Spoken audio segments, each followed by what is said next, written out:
2025年我又阳了。Ini pertama kalinya saya dites positif tahun ini. Kali ini kena keduanya, COVID dan flu.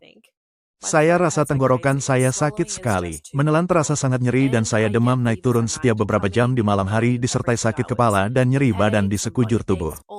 Beberapa hari lalu, saya bahkan tidak bisa bangun dari tempat tidur. Pandemi seharusnya berakhir pada tahun 2022, tapi 3 tahun kemudian, saya masih dites positif. Ditambah lagi, sekarang flu di atas itu, benar-benar parah. Ini adalah kondisi terburuk yang pernah saya rasakan seumur hidup saya. 注意了，这个病毒它又 Hati-hati, hati-hati, virus ini kembali lagi. Untuk pertama kalinya dalam hidup saya menunjukkan 2 garis pada tes. 我的乖乖嘞，渴死我了。 Ya ampun, saya batuk sangat keras. Teman-teman, COVID kembali. Varian baru ini disebut LP8.1. Kali ini terutama menyerang tenggorokan. Saya merasa seperti menelan silet selama 3 atau 4 hari sekarang. Obat tidak membantu. Kemarin saya punya begitu banyak air liur sampai rasanya seperti tenggelam dalam ludah sendiri saat mencoba tidur. Itu membangunkan saya dengan batuk karena tenggorokan saya sangat sakit. Saya bahkan tidak ingin menelan. Saya masih tidak bisa tenang. Teman-teman, 2 garis lagi. Kalau saya pikirkan itu menyerang saya, rasanya sangat sedih. Awalnya hanya sedikit pilek kemarin dan hari ini jadi sangat parah. Saya mengambil cuti siang untuk istirahat. Suhu tubuh saya 37,4 derajat. Seluruh tubuh saya sakit. Ya ampun, saya sudah dites positif 2 kali dalam 5 bulan. Rasanya hidup saya seperti sedang menghitung mundur. Sejak libur May Day, banyak pengguna di platform media sosial China telah mengunggah video yang melaporkan infeksi COVID-19 baru dengan gejala termasuk demam, pilek, sakit tenggorokan, dan batuk. Meskipun 3 tahun telah berlalu sejak wabah awal, pandemi COVID-19 kembali merebak dengan hebat pada tahun 2025. Rumah sakit di berbagai wilayah sekali lagi penuh sesak. Video-video terbaru di platform media sosial China, Douyin, menunjukkan rumah sakit yang penuh dengan antrean panjang dan pasien yang membludak, terutama di departemen pernapasan. Sebuah video viral menampilkan seorang dokter spesialis pernapasan yang menyatakan bahwa pasien COVID-19 kini merupakan proporsi besar dari kasus yang ada. Ada banyak kasus hari ini, lebih dari 10 pasien. Sekitar 80% adalah COVID, jadi ini jumlah yang besar. Saya sudah mendapat 3 kali suntikan vaksin termasuk booster. Entah itu vaksin atau infeksi, kekebalan tubuh tidak bertahan lama, hanya beberapa bulan. Setelah bertahun-tahun divaksin dan terinfeksi, apa gunanya? Pada tanggal 15 Mei, sebuah video yang dirilis oleh Truth Media di platform X melaporkan beberapa rumah sakit di Beijing kewalahan karena lonjakan kembali COVID-19. Dalam video tersebut, seorang wanita memperingatkan orang-orang untuk menghindari tempat ramai. Biarkan saya memberitahu Anda, flu dan COVID belakangan ini sangat parah. Jangan pergi ke tempat ramai. Pada akhir April, putri saya pergi ke suatu tempat yang tidak diketahui dan kembali dengan flu. Dia demam tinggi 39-40 derajat selama 3 hari. Kami terus mendinginkannya. Terakhir kali saya kena COVID adalah November tahun 2022, dan sejak itu saya hampir tidak pernah sakit atau minum obat. COVID kali ini sangat kuat. Tidak separah yang pertama kali, tapi saya jelas merasa varian ini serius. Hati-hati semuanya. Banyak warga juga berbagi video yang menggambarkan gejala mereka setelah tertular COVID-19, menekankan parahnya varian baru ini.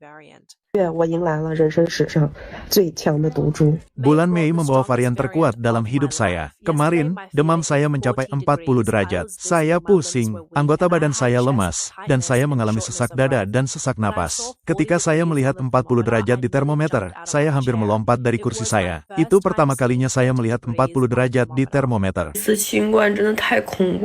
Post-COVID ini benar-benar menakutkan. Baru saja, hidung saya berdarah meler. Saya bersin lalu hidung saya mulai berdarah. Saya menyekanya, melihat ke bawah, dan melihat darah merah terang. Itu sangat menakutkan saya. Jangan sampai kena COVID, mohon. Yang ini benar-benar serius.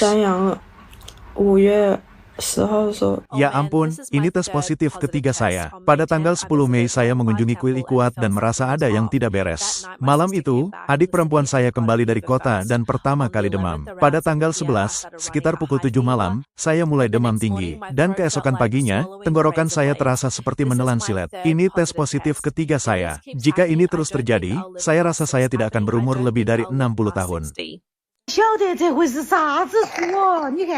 Saya tidak tahu varian apa kali ini. Lihat, batuk setiap hari, tidak ada dahak, hanya rasa geli di tenggorokan itu. Sudah setengah bulan seperti ini. Perut anak bungsu saya bermasalah, dan setiap kali dia batuk, dia muntah. Kemarin kami pergi ke Suang dan dia muntah di seluruh mobil dan saya baru saja membersihkannya. Saya benar-benar tidak tahu harus berbuat apa. Hari ini hari ke-8 dengan COVID. Suara saya masih serak seperti bebek. Siapa sangka, ini tahun 2025 dan saya masih kena COVID, menjadi orang yang sedikit positif.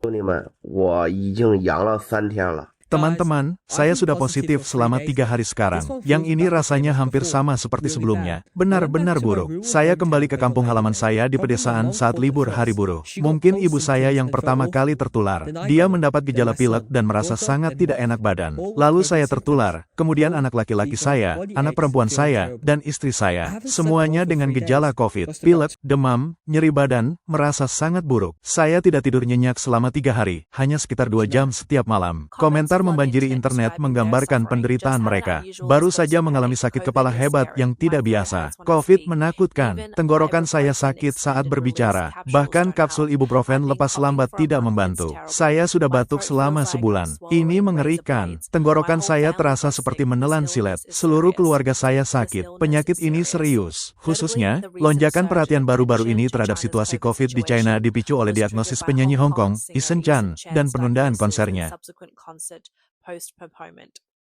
3 konser Eason Chan yang awalnya dijadwalkan pada tanggal 16 hingga tanggal 18 Mei di Hong Kong Coliseum di Taiwan ditunda hingga tanggal 29 hingga tanggal 31 Mei setelah diagnosis positif COVID-19.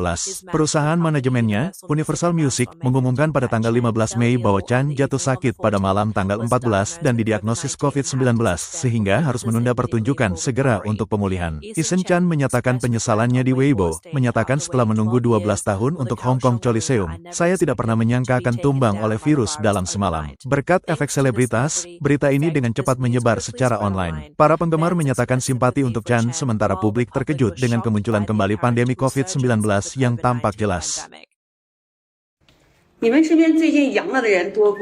Apakah banyak orang di sekitar Anda dites positif? Saya punya banyak di dekat sini. Baru saja lihat di berita bahkan Eason Chan dites positif dan konsernya ditunda. Semuanya mohon pakai masker saat keluar.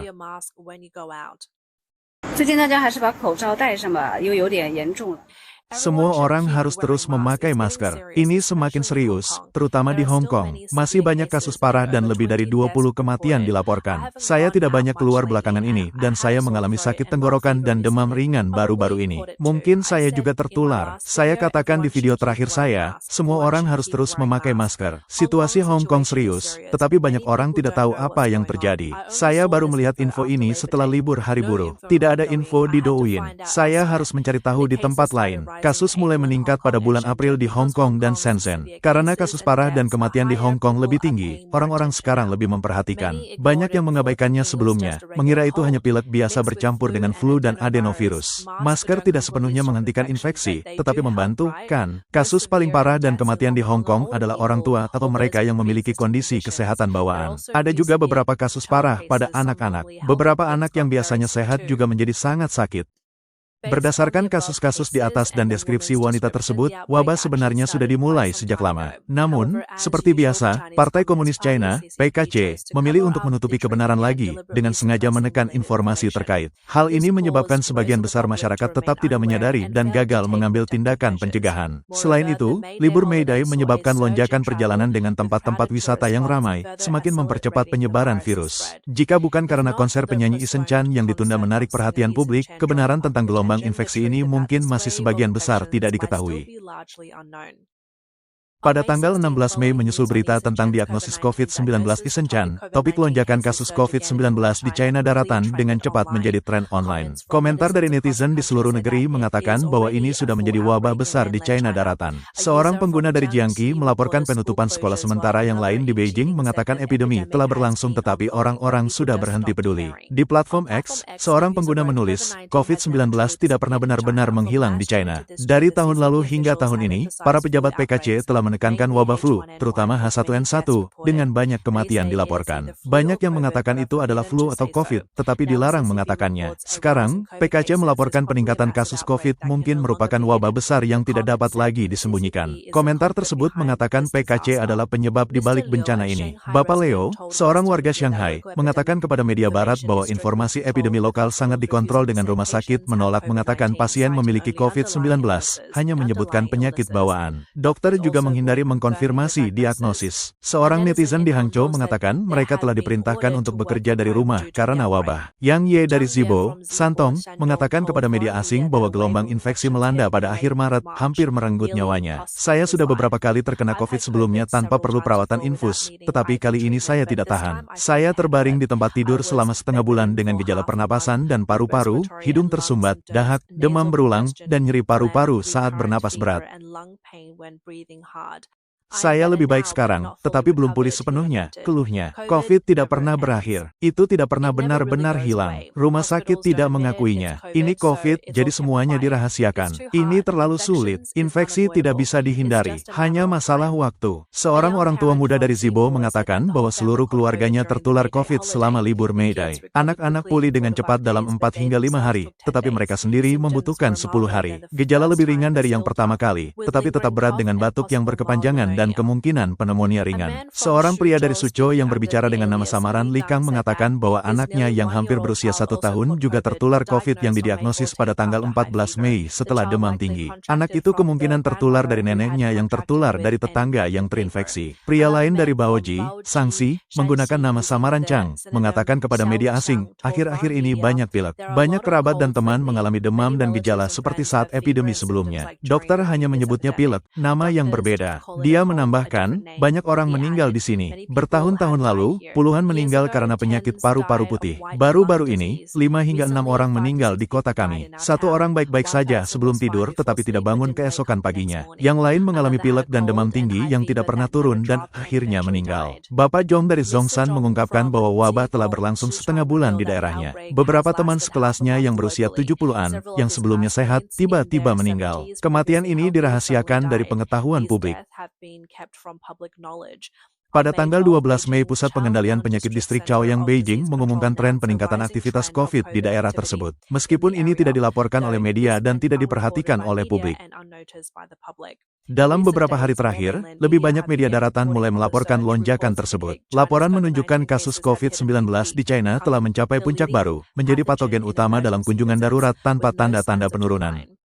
Provinsi Selatan menunjukkan tingkat infeksi yang lebih tinggi daripada Provinsi Utara. Hong Kong dan Macau juga menghadapi periode puncak. Ahli biologi mengatakan gelombang ini terutama disebabkan oleh varian Omicron dengan garis keturunan NB1 dari varian XDV yang dominan. Varian ini memiliki kemampuan menghindar imun yang kuat, tetapi sejauh ini tidak ada peningkatan signifikan dalam tingkat keparahan dan tidak ada gelombang besar kasus parah yang muncul.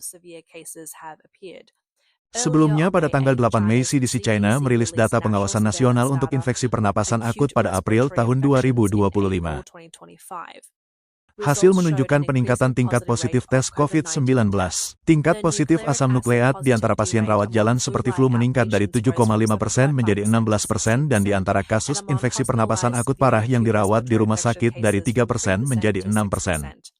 Provinsi Selatan mencatat tingkat positif yang lebih tinggi daripada Provinsi Utara. COVID-19 menduduki peringkat pertama di antara patogen yang terdeteksi dan kasus seperti flu, terutama di antara orang berusia 15 tahun ke atas. Namun, mengenai lonjakan tersebut, para pejabat China hanya menerbitkan tingkat positif tes asam nukleat patogen pernapasan tanpa jumlah kasus spesifik. Pada tanggal 17 Mei, Dr. Ding Xingming, dokter kepala di Rumah Sakit Beijing Xintan, mengatakan kepada media China bahwa tidak seperti virus flu yang bervariasi secara musiman, COVID-19 masih bermutasi dan musimannya tidak jelas. Dibandingkan dengan infeksi pernapasan lain, pola COVID-19 tampaknya terganggu, artinya infeksi dapat mencapai puncaknya kapan saja terlepas dari musim atau suhu. Dr. Ding menekankan bahwa orang lanjut usia dan mereka yang memiliki kondisi kesehatan bawaan harus tetap berhati-hati karena risiko penyakit parah mereka tetap lebih tinggi. Dr. Li Tong, kepala penyakit menular di Rumah Sakit Beijing Yuan, mencatat bahwa sejak Maret, kunjungan rawat jalan COVID dan tingkat positif telah meningkat, berlanjut hingga April dan Mei tanpa tanda-tanda penurunan. Dia mengatakan gelombang kecil ini terjadi hampir setahun setelah yang terakhir, dengan banyak antibodi orang yang menurun, membuat reinfeksi lebih mudah. Dokter menambahkan bahwa sebagian besar orang muda pulih dalam 3 hari, tetapi orang dewasa yang lebih tua masih menghadapi risiko pneumonia dan harus dites jika bergejala. Sebagai ahli pemerintah, Ding dan Li berbicara sesuai dengan arahan PKC. Pernyataan mereka melayani tujuan pengendalian informasi. Beberapa kebenaran tidak dibahas secara terbuka karena sensitivitas politik. Sebaliknya, komentar dan umpan balik publik memberikan gambaran yang lebih realistis. Saat China daratan menghadapi wabah ini, kasus juga meningkat tajam di Hong Kong, Taiwan, dan Singapura. Pusat Perlindungan Kesehatan Hong Kong melaporkan lonjakan kematian akibat COVID-19, meningkat dari 3 pada bulan Februari menjadi 26 pada bulan Maret dengan 30 kematian lagi dalam 4 minggu terakhir. Edwards, direktur pusat tersebut, menyerukan peningkatan perlindungan dan vaksinasi, mencatat tidak ada bukti bahwa varian XDV dominan saat ini lebih parah, tetapi memperingatkan potensi mutasi yang lebih berbahaya. CDC Taiwan melaporkan gelombang ke-7 Omicron dengan kunjungan rawat jalan meningkat selama 5 minggu berturut-turut, mencapai 9,978 minggu lalu, kenaikan 66% dari minggu sebelumnya. Ada 34 kasus parah baru dan 6 kematian. Pakar Huang Galing mencatat peningkatan kasus yang tajam sejak akhir April didorong oleh varian yang lebih menular dan lolos dari kekebalan LP8.1 dan XEC terutama di antara orang berusia 10 hingga 30 tahun. Gelombang ini diperkirakan akan mencapai puncaknya pada bulan Juni. Kementerian Kesehatan Singapura melaporkan 14.200 kasus COVID dari tanggal 27 April hingga tanggal 3 Mei, naik dari 11.100 pada minggu sebelumnya. Para analis percaya bahwa wabah di negara-negara tetangga ini terkait dengan masuknya wisatawan dari daratan China selama libur May Day.